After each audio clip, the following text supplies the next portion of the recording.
ये है गांव की तस्वीर। जी हाँ, हमारे गांव की तस्वीर। और ये आप देख रहे होंगे जो गंदगी का जो अंबार लगा हुआ है, इसे शादी विवाह समारोह के दौरान पत्तल, गिलास, जो प्लास्टिक के गिलास होते हैं, आप ध्यान से देखेंगे जो प्लास्टिक के जो गिलास है, और ये प्लास्टिक के गिलास, पत्तल, प्लेट जो बिखरे हुए हैं, या तो हम इसे यूं ही छोड़ देते हैं जैसे ये गंदगी का अंबार लगा हुआ है, या आमतौर पे लोग खेत खलिहान में इसे फेंकते हैं, या फिर ये फसल को बर्बाद करता है। तो इस क्रम में गांव में या तो इसे आग लगा दिया जाता है जिससे कि पर्यावरण को नुकसान पहुंच रहा है। दूसरे नंबर पे है कि या तो इसे जलाते हैं या खेतों तक पहुंचाते हैं। शहरों में तो कचड़ों के पहाड़ बनने लगे हैं, अब गांव भी दूर नहीं, उस कदम से गांव में भी कचड़ों के पहाड़ दिखेंगे।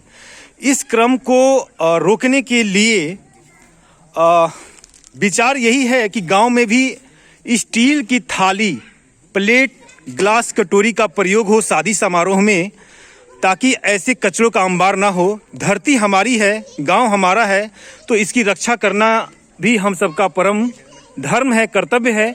और यही आग्रह है। देखिए, हमारे बीच में दो युवा हैं, उनसे जानना चाहेंगे कि इसकी लिए ये जो कचड़ों का जो अंबार हो रहा है, क्या इसे रोकने के लिए आपके मन में कुछ सुझाव हैं तो हमें बताएं, ताकि ये संदेश गांव समाज तक पहुंचाया जाए, ताकि हर घर में शादी समारोह में निकलने वाले ये जो कचड़े हैं, जिससे कि हमारा पर्यावरण दूषित हो रहा है, जिससे हमारा जो वातावरण दूषित हो रहा है, और जो ये नन्हे मुन्ने जो बच्चे खेल रहे हैं, इनका जो जीवन है ये खतरे में ना आए।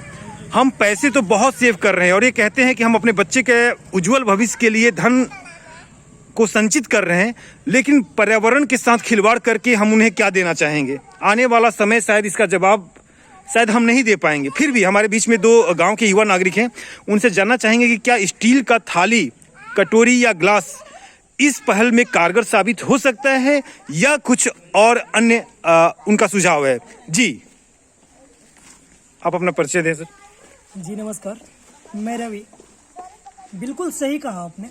आने वाले दिनों में अगर हम इस तरह से गंदगी फैलाते रहें और आधुनिकता को गांव में ला करके और जबरदस्ती थोपते रहें, तो शहर तो बर्बाद हो ही चुके हैं। आने वाले दिनों में गांव में भी जिस हम स्वच्छता के लिए जाने जाते हैं, स्वच्छ वातावरण के लिए जाने जाते हैं, वो पूरी तरह से गंदा हो जाएगा।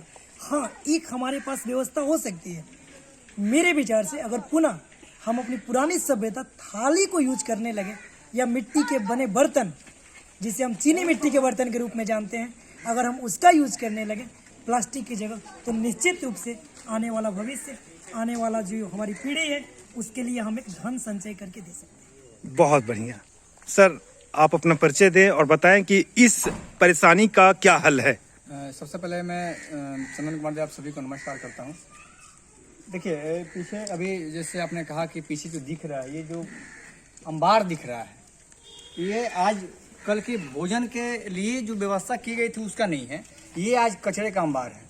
और इसकी शुरुआत अगर हम लोग एक अलग तरीके से करें, जैसे कि आप सब कह रहे हैं, आपने भी कहा कि हम लोग क्यों ना थाली की व्यवस्था करें। अगर हर गांव में, अगर गांवों के लोग, गांव के ग्रामीणों के सहयोग से एक सामूहिक, जो भी चाहे वो सामुदायिक भवन हो या पंचायत भवन या कहीं भी, पूरे ग्रामीणों के सहयोग से अगर 5,000, 10,000, 2,000, 4,000 अगर थाली प्लेट की व्यवस्था कर दी जाती है, और उन थाली प्लेट का प्रयोग सिर्फ और सिर्फ उस गाँव के में हो रहे शादी विवाह में अगर प्रयोग किया जाएगा, तो हम लोग अगले दिन सुबह उसे धोकर फिर उसको उसी जगह पे सुसज्जित करके रख देंगे, और उससे फायदा होगा कि कचरा भी नहीं फैलेगा, पॉल्यूशन भी साफ रहेगा, और हम स्वच्छ भारत के निर्माण में अपनी भूमिका भी अदा कर सकेंगे। बहुत बढ़िया। तो मतलब आप सभी का यही कहना और मानना है कि स्वच्छता का मतलब ये नहीं होता है कि झाड़ू ही उठाएं, स्वच्छता का मतलब ये होता है कि गंदगी ना फैलाएं, गंदगी को ना फैलने दे। ये भी कारण हो सकता है। देखिए, सिर्फ यही की बात नहीं है, आप किसी के भी घर जाएंगे, जहां भी शादी का सीजन चल रहा है,